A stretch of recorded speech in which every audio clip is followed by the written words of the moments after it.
자, 함께 만드는 안전한 세상 시간입니다.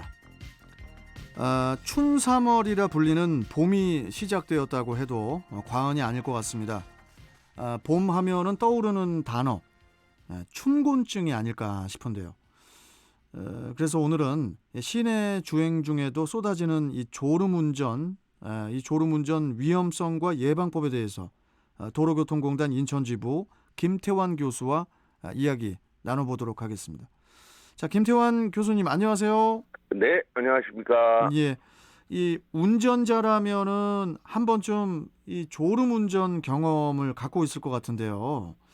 이 졸음운전이 음주운전만큼 위험하죠, 교수님?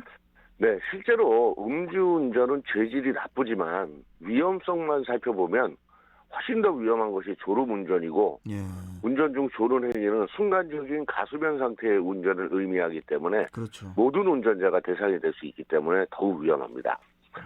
지난 13일 오후 6시 10분경 경기도 평택시 평택 제천고속도로 하행선 청북 인터체인지 인근에서 7중 추돌 사고가 발생했는데요.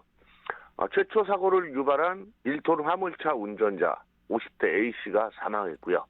사고 후 뒤따라오던 차량들이 연쇄 추돌로 사고로 이어져서 현장을 수술하는 과정에서 일부 도로가 통제되고 극심한 혼잡을 빚었다고 합니다. 예, 경찰에서는 이 사고의 원인을 화물 운전자의 졸음운전으로 추정을 하고요. 일단은 1차 사고가 졸음운전으로 발생했고 뒤이어 안전거리를 유지하는 차량들의 7중 추돌 사고로 원인이 된 것으로 사고 원인을 조사하고 있습니다. 이 졸음운전 사고는 3월을 일단 시작으로 4월, 5월이 고속도로에서 졸음운전이 가장 많이 발생하고 사망사고가 많은 시기고요. 졸음운전의 경우에는 단속의 방법도 없기 때문에 운전자 스스로가 예방하는 것만이 유일한 방법이다라고 말씀을 드려야 될 것 같아요. 예. 이 봄철에 주로 발생하는 이 졸음운전 사고의 원인들을 보면요.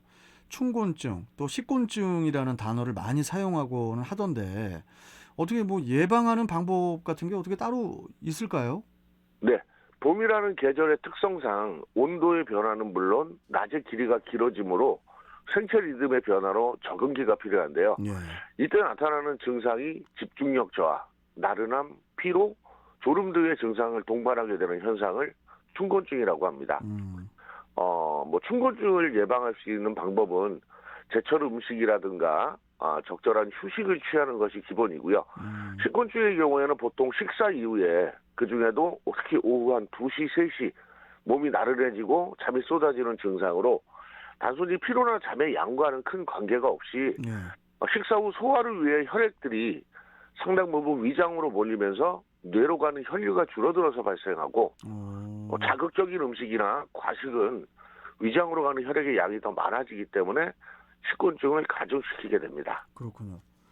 요즘 같은 때는 이 춘곤증 또 식곤증이 겹치게 되면은 사고 위험은 더 커질 수밖에 없을 것 같은데 어떻게 대처를 해야 할까요?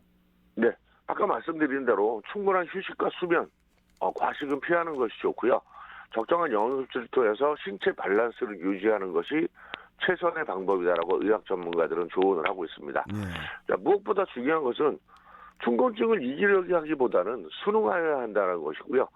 가급적이면 식사 후에 운전을 피하는 것이 좋고 꼭 필요하다라면 스케줄을 조절해서 운전을 마친 뒤에 식사를 하는 것도 졸음운전을 피해가는 한 가지 요령이 될 수 있습니다. 네, 이건 뭐 자연에 순응하는 게 바람직한 것은 맞지만은 우리는 인간이잖아요. 인간은 졸음 앞에 나약한 존재일 수밖에 없는 것 같습니다. 네, 졸음운전 사고 막을 수 없는 건데 더 큰 원인은 이 섭리를 거스르는 데서 비롯된다라고 볼 수 있습니다. 특히 야근이나 경무로 인한 운전자의 피로 누적이 그 원인으로 지적되기도 하고요. 과도한 일정이나 스케줄 그리고 음주운전으로 인한 졸음운전도 빼놓을 수는 없을 것 같습니다.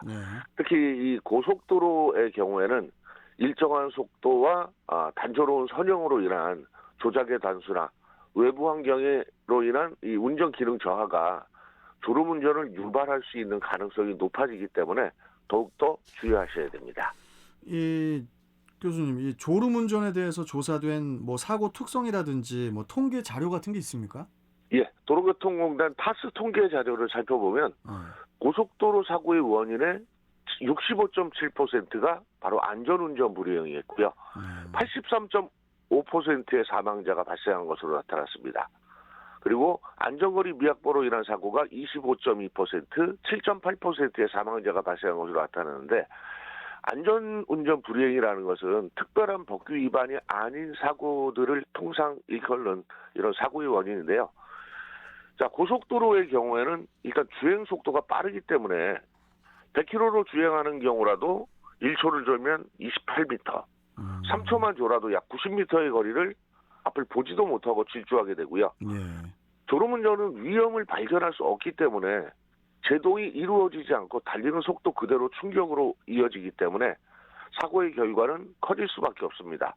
또한 안전거리 미확보로 인해서 2차 사고, 다중추돌 사고로 이어지는 상황이 발생하게 되는데 기본적인 최선의 안전수칙, 충분한 안전거리를 유지하는 것 기본이라고 생각하시면 맞을 것 같습니다. 예. 그 졸음운전을 예방하기 위해서 이 충분한 수면만이 답입니까, 교수님? 예, 기본적으로 충분한 수면과 휴식이 일단 무엇보다 중요한데요. 예. 출발하기 전날에 휴식, 충분한 잠을 자두는 게 좋을 것 같고요. 또 스케줄이 너무 빡빡하다 보면 피로가 가중될 수밖에 없기 때문에 조심하셔야 되고 특히 여행을 나서신 길에는 과도한 음주를 피하는 것이 좋습니다. 그리고 장거리 운전을 할 경우에는 3시간 정도가 지나면 필연적으로 졸음이 찾아온다고 합니다. 따라서 이 졸음을 막기 위해서는 1시간에서 2시간 정도에 한 번 정도는 휴식에 취해주는 것이 원칙이고요. 주행 중에도 창문을 계속 닫고 실내 유입 모드로 에어컨을 작동할 경우에는 이산화탄소의 농도가 높아지기 때문에 졸음운전의 가능성이 높고요. 또 적정 온도가 23도 정도를 유지해 주는 것도 졸음운전의 어느 정도 예방에 도움이 될 것입니다. 저 교수님, 예, 김태현 교수님, 마지막 질문인데요. 예. 만약에 졸음은 밀려오고 그런데 휴게소도 없고 졸음 쉼터도 없을 때 이럴 때는 어떻게 해야 됩니까? 예, 어떤 분들은 땡초를 넣고 다니신다는 분도 계시고, 바늘로 허벅지 찌르신다는 분도 계시는데, 예. 저 같은 경우에는 여행 전에 항상 커피나, 그 다음에 견과류를 좀 준비를 합니다. 견과류. 네. 예. 졸음이 쏟아질 때, 꼬집어도 보고, 가족들이 주물러 주고, 이렇게 해도 효과가 없는데, 예. 이 견과류를 씻게 되면, 예. 뇌에서 아드레날린이라는 물질이 분비가 되고요. 졸음을 깨워주는 효과가 있고 특히 커피라든가 각종 음료에 들어있는 카페인 성분이 각성 효과를 주기 때문에 졸음운전에 상당한 효과가 있다라고 합니다. 하지만 이것도 너무 맹신해서는 안 되고 지나치게 섭취할 경우에도 큰 도움이 되지 않기 때문에 빨리 휴식할 수 있는 공간을 찾아서 휴식을 취한 뒤에 다시 운전을 시작하시는 것이 바람직하겠죠. 알겠습니다. 자, 오늘 말씀 여기까지 듣고요, 교수님. 예. 네, 또 다음 주에 또 뵙도록 하겠습니다. 고맙습니다. 감사합니다. 예. 자, 도로교통공단 인천지부 김태환 교수와 함께 했습니다.